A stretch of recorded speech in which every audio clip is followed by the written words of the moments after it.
દાખલા નંબર 7 દૂધવાળાએ પોતાની બે ભેંસ ₹20,000 લેખે વેચી. એક ભેંસ પર તેને 5% નફો અને બીજી ભેંસ પર તેને 10% ખોટ ગઈ. તો સમગ્ર રીતે નફો કે ખોટ શોધો. સૂચન આપેલું છે તમને બંનેની મૂળ કિંમત શોધો. સૌથી પહેલા તો બંને ભેંસની કિંમત કેટલી છે? ₹20,000 છે. તો પહેલી ભેંસ જે વેચે છે એના પર 5% નફો થાય છે. તો પહેલી ભેંસ માટે પહેલા શોધીએ. પહેલી ભેંસ માટે એની મૂળ કિંમત આપણે ધારી લઈએ. ધારો કે મૂળ કિંમત ₹x છે. એના પર તેને કેટલો નફો થાય છે? 5% નફો. તો નફો બરાબર x ના 5%. x ના 5% તો x ગુણ્યા 5 છેદમાં 100. 20 50 100 બરાબર x ના છેદમાં 20 રૂપિયા નફો થશે. આ શું મળ્યું? એક ભેંસ પર થતો નફો રૂપિયામાં. સમગ્ર રીતે આપણે નફો કે ખોટ શોધવાની છે. આપણને નફો મળ્યો તો એની વેચાણ કિંમત શું થશે? વેચાણ કિંમત બરાબર મૂળ કિંમત પ્લસ નફો. મૂળ કિંમત આપણે ધારી લીધી કેટલી છે? x પ્લસ નફો શું મળ્યો? x ના છેદમાં 20 અને વેચાણ કિંમત આપણને આપી દીધેલી છે 20,000 રૂપિયા છે. વેચાણ કિંમત આપણને આપેલી છે ₹20,000 માટે 20,000 બરાબર લસાલો 20 ગુણ્યા x 20x પ્લસ x છેદમાં 20. છેદના જે 20 છે એ 20,000 સાથે ગુણાશે માટે 20,000 ગુણ્યા 20 બરાબર 20x પ્લસ x 21x માટે x બરાબર 20,000 ગુણ્યા 20 4 લાખ થશે. x સાથે ગુણાકારમાં 21 જે છે એ ક્યાં જશે? છેદમાં જશે. તો 4 લાખ ભાગ્યા 21 ગુણાકાર કરો.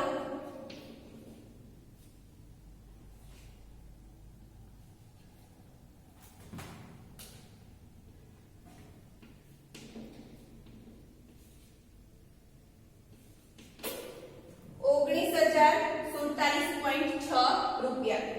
હવે નેક્સ્ટ આપણે એક ભેંસની કિંમત મળી. x એટલે મૂળ કિંમત. એક ભેંસની મૂળ કિંમત મળી ગઈ. બીજી ભેંસ માટે જોઈએ.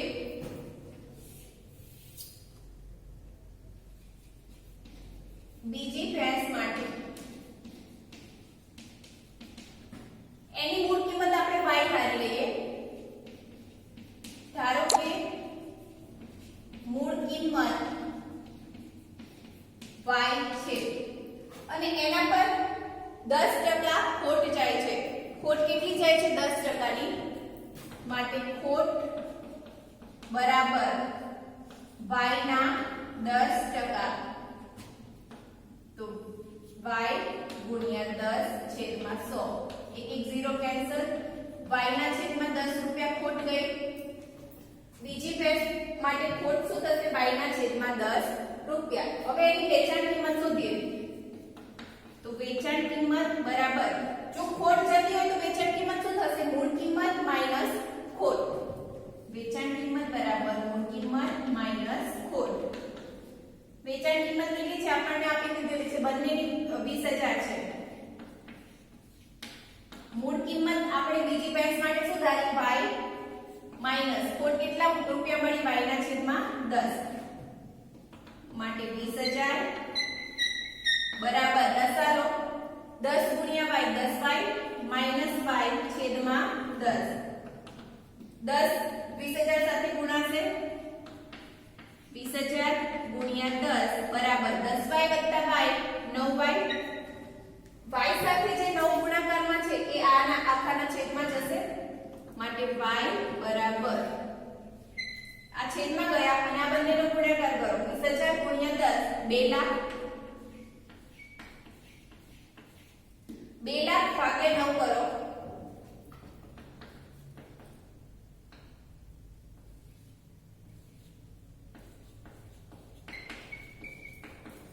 22,222.2 રૂપિયા.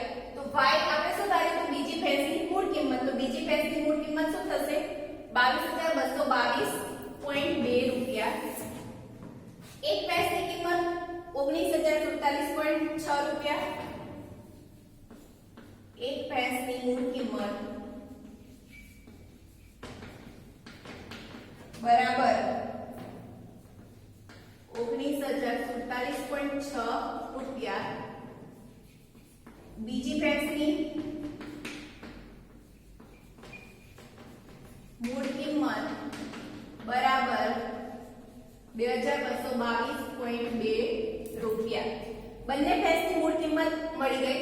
હવે શોધવાનું શું છે સમગ્ર રીતે નફો કે ખોટ. બંને ભેંસની મૂળ કિંમત આપણે શોધીએ પહેલા તો બંને ભેંસની મૂળ કિંમત બરાબર બંનેનો સરવાળો થશે. બંને ભેંસની મૂળ કિંમતોનો સરવાળો થશે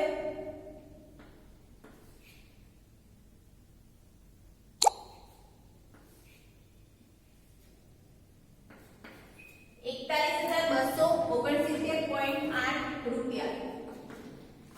બંનેની મૂળ કિંમત થઈ. હવે બંનેની વેચાણ કિંમત શોધીએ. બંનેની વેચાણ કિંમત બરાબર 2 ગુણ્યા 20,000 બરાબર 40,000 રૂપિયા. વેચાણ કિંમત મૂળ કિંમત કરતા નાની હોવાથી મૂળ કિંમત ગ્રેટર ધેન વેચાણ કિંમત. જો મૂળ કિંમત વેચાણ કિંમત કરતા મોટી હોય તો દૂધવાળાને ખોટ જશે. ખોટ બરાબર મૂળ કિંમત માઈનસ વેચાણ કિંમત. મૂળ કિંમત કેટલી છે 41,269.8 માઈનસ વેચાણ કિંમત કેટલી છે 40,000.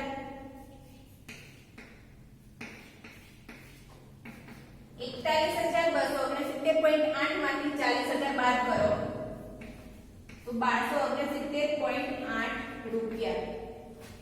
અહીં આપણને શું કીધું છે સમગ્ર રીતે નફો કે ખોટ શોધો. એટલે આપણને અહીંયા ખોટ શેમાં મળી રૂપિયામાં. જો ટકાવારીમાં કહ્યું હોત તો આ ખોટ ટકાવારીમાં શોધવાની હોત, પણ અહીંયા આપણને ફક્ત નફો કે ખોટ જ કીધું છે.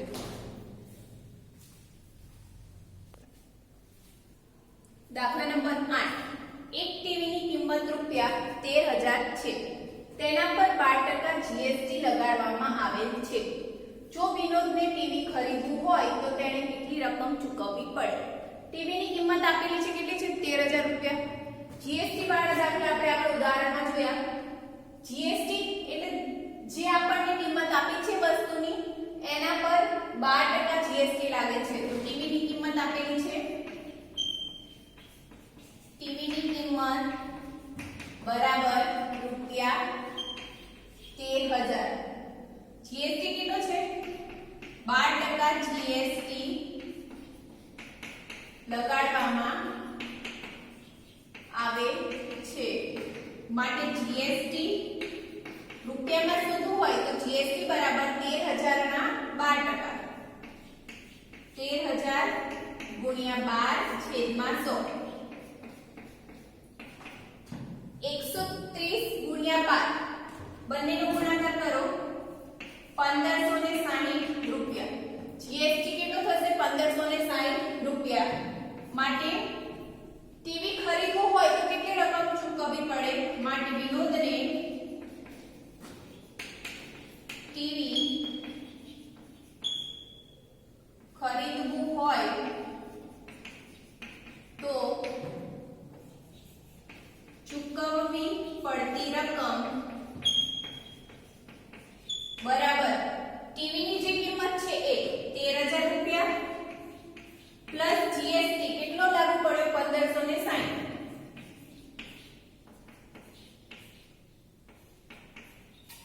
14,560 રૂપિયા ટીવી ખરીદવા માટે વિનોદે ચૂકવવા પડે. હવે દાખલા નંબર 9 જોઈએ. અરુણે એક જોડી સ્કેટિંગ માટેના બૂટ 20% ના વળતર પર ખરીદ્યા. જો તેને રૂપિયા 1,600 આપ્યા હોય તો તેની છાપેલી કિંમત શોધો. વળતર આપ્યું છે કેટલા છે 20%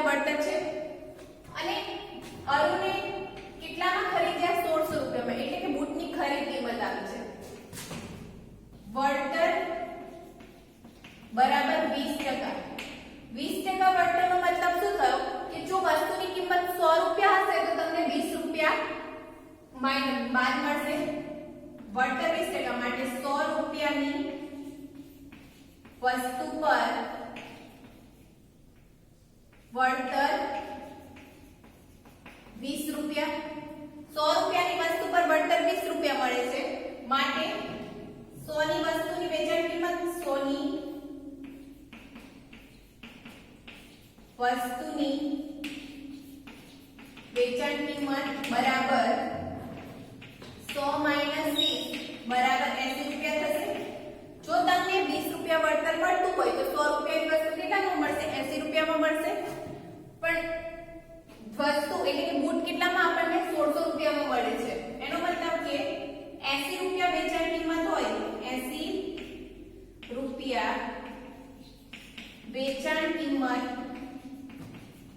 માટે છાપેલી કિંમત શું થશે 100 રૂપિયા છાપેલી કિંમત બરાબર 100 રૂપિયા પણ વેચાણ કિંમત કેટલી છે 1600 રૂપિયા માટે 1600 રૂપિયા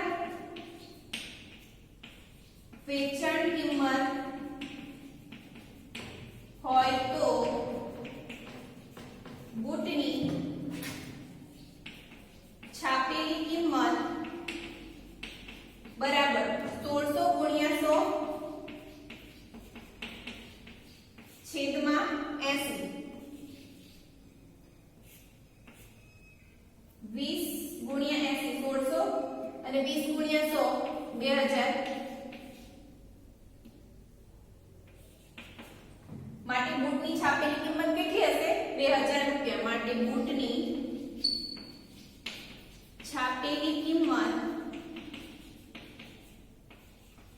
2000 રૂપિયા હશે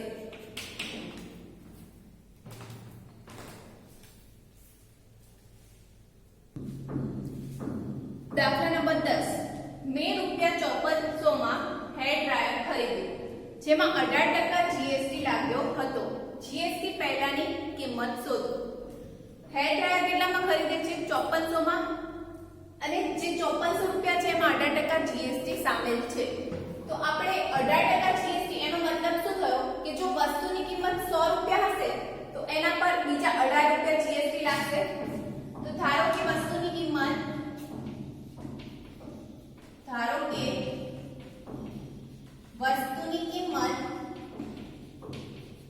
રૂપિયા 100 છે જો 100 રૂપિયા હોય તો જીએસટી કેટલો લાગશે 18% તો જીએસટી બરાબર 100 ના 18% તો 100 ગુણ્યા 18 છેદમાં 100 બરાબર 18 રૂપિયા થશે જો વસ્તુની કિંમત રૂપિયા 100 હશે તો જીએસટી 18 રૂપિયા થશે માટે બિલની કિંમત શું થશે 100 + 18 બરાબર 118 રૂપિયા જો વસ્તુની છાપેલી કિંમત 100 હશે તો બિલની કિંમત 118 રૂપિયા થશે એનો મતલબ કે જો બિલની કિંમત 118 હોય તો છાપેલી કિંમત કેટલી થશે 100 રૂપિયા માટે અહીંયા કિંમત આપેલી છે 5400 રૂપિયા 5400 રૂપિયા માટે છાપેલી કિંમત બરાબર 100 ગુણ્યા 5400 છેદમાં 118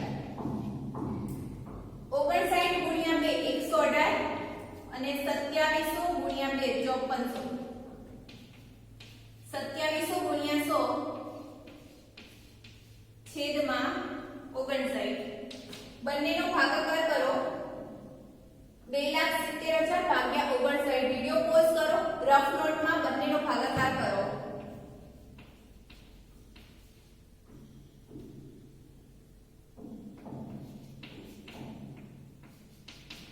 4576.27 રૂપિયા માટે હેર ડ્રાયરની છાપીની કિંમત 4576.27 રૂપિયા હશે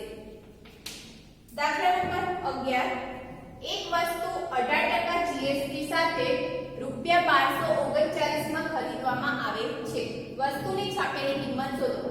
આ જ રીતે કરવાનો છે. સૌથી પહેલા ધારો કે વસ્તુની કિંમત 100 રૂપિયા ધારી લઈએ. ધારો કે વસ્તુની મૂળ કિંમત રૂપિયા 100 છે અને જીએસટી કેટલો છે 18%. જીએસટી કેટલો થશે? મૂળ કિંમત 100 છે તો જીએસટી બરાબર 100 ગુણ્યા 18 છેદમાં 100 બરાબર 18 રૂપિયા.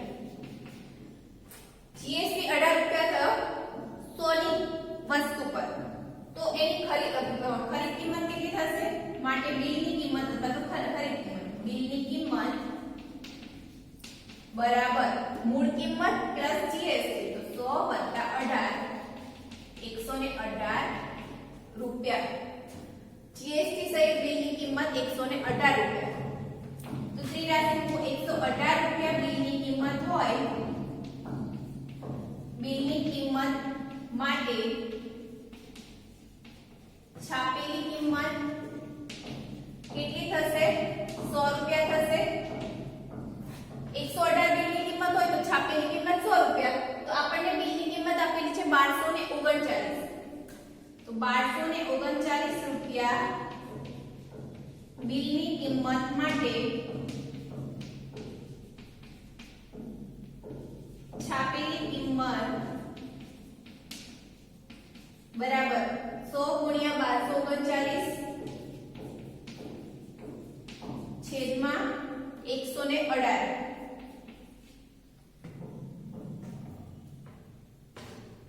21 ગુણ્યા 59 અને 59 ગુણ્યા 2 50 દુ 100.